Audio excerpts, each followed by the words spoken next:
Hey there and welcome. We've all seen them, right? Sitting up high in that chair, sunglasses on, whistle at the ready. But what really goes on behind the scenes? Well, today we're going to dive deep, pun intended, in the anatomy of a lifeguard rescue. We're going to uncover the complex skills and the immense responsibility that go way beyond just watching the water. So let's just ask it straight up. What does a lifeguard really do? I think for most of us, we picture someone working on their tan, maybe blowing a whistle every now and then when some kids start running. But honestly, that's just barely scratching the surface. The reality of their job is so much more demanding. The truth is, their job is this high-stakes mix of intense, ongoing training, constant vigilance, and, the ability to make split-second life-or-death decisions. It's a role that is built on a massive foundation of responsibility. And that responsibility? It all starts right here, with what is easily the most crucial part of their job, prevention. Because the best rescue, without a doubt, is the one that never has to happen in the first place. A really great way to think about it is to picture them as an air traffic controller, but for the water. Their main job isn't to sit and wait for a disaster to unfold. It's to actively manage the entire environment to make sure one never even gets the chance to start. This is not a passive job, not by a long shot. To pull this off, lifeguards have what you could call a proactive toolkit. They are in a state of constant surveillance, using very specific scanning techniques to methodically cover every inch of their zone. And yeah, this also means they're the ones enforcing the safety rules and spotting potentially dangerous behavior before it can turn into a real emergency. But, prevention isn't always 100% foolproof. When a situation does start to go south, a lifeguard's next critical skill is recognizing what real danger actually looks like. And let me tell you, this is a huge point. It is almost never what you see in the movies. Okay, so there's a massive difference between a swimmer who's in distress and a victim who is actively drowning.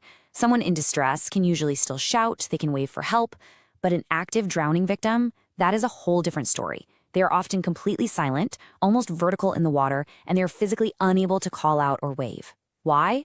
Because every ounce of their energy is going into the desperate, primal instinct to just breathe. So here's the takeaway, the thing I really want you to remember. Real-world drowning is terrifyingly silent and unbelievably fast. A person can slip under the surface in just a matter of seconds. And that is why that constant active surveillance we just talked about is so absolutely non-negotiable. Now, the moment a guard spots a victim, a highly practiced and efficient chain of events is set in motion. This is the rescue in action. Every single step in this sequence is deliberate, and it's been practiced over and over for speed and for safety. It starts with the right water entry. You've got to get to the victim fast without losing sight of them. Then comes the approach, which is critical, always from behind. This is to avoid being grabbed and pulled under by a panicked victim. Next, they secure the person with a rescue tube, giving them immediate flotation. And finally, the tow back to safety, which is just this incredibly physically demanding task requiring a ton of strength and control. And while all of this physical stuff is happening, communication is absolutely key. I mean, imagine how terrified a conscious victim is. Hearing those simple, calm words, "I'm the lifeguard, I'm here to help you," can be the difference between them panicking and them cooperating. It's a verbal signal that help has arrived and they can finally stop fighting the water. But what if that panic just completely takes over? Lifeguards are trained for that exact worst-case scenario.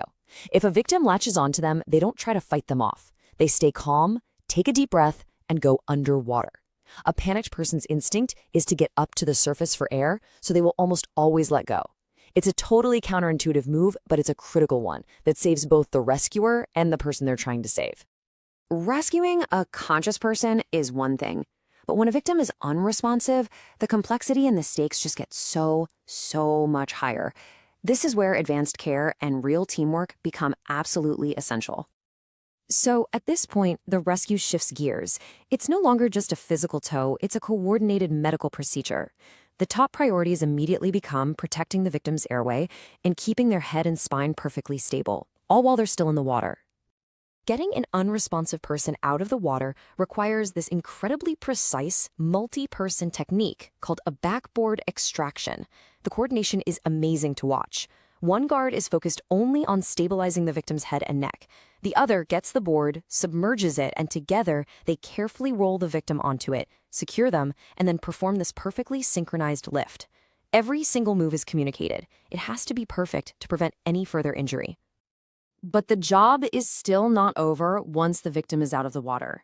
In fact, you could argue that some of the most critical responsibilities are just beginning. This is what happens beyond the water's edge. The moment they are on the deck, a mental clock starts ticking. A lifeguard has no more than 10 seconds to do a primary assessment. Check if they're responsive, open their airway, check for breathing and a pulse. This rapid-fire diagnosis is what determines the very next action, whether it's starting CPR, giving rescue breaths, or other first aid. And if CPR is what's needed, it is definitely not one-size-fits-all. Lifeguards are trained on really specific protocols that are tailored to the victim. For example, the compression depth changes from at least 2 inches for an adult to about 1.5 for an infant, which helps protect their smaller, more fragile bodies. Even the ratio of compressions to breaths can change, especially in a two-rescuer situation with a child. That kind of precision can literally be the difference between life and death. Now, all of this action is governed by a super important legal concept called the standard of care. And this isn't just a guideline, it's a legal requirement. In plain English, it means they have to act exactly as their training dictates, providing competent professional care until emergency medical services arrive and can take over. And that standard of care, it's part of a much bigger legal framework. Lifeguards have what's called a duty to act, meaning they're legally obligated to respond when they're on the clock. They have to get consent from conscious victims. They can't just stop giving care. That's called abandonment, until someone with higher medical training takes over. And after all is said and done, they have to meticulously document the entire thing. It really shows you this isn't just a summer job. It's a professional role that carries some serious legal weight. So the next time you're at a pool or a beach, look up at that person in the chair. You're not just seeing someone with a whistle anymore. You're seeing a prevention expert, a trained rescuer, a first responder, and a guardian all rolled into one. So the real question is, after all this, what will you see?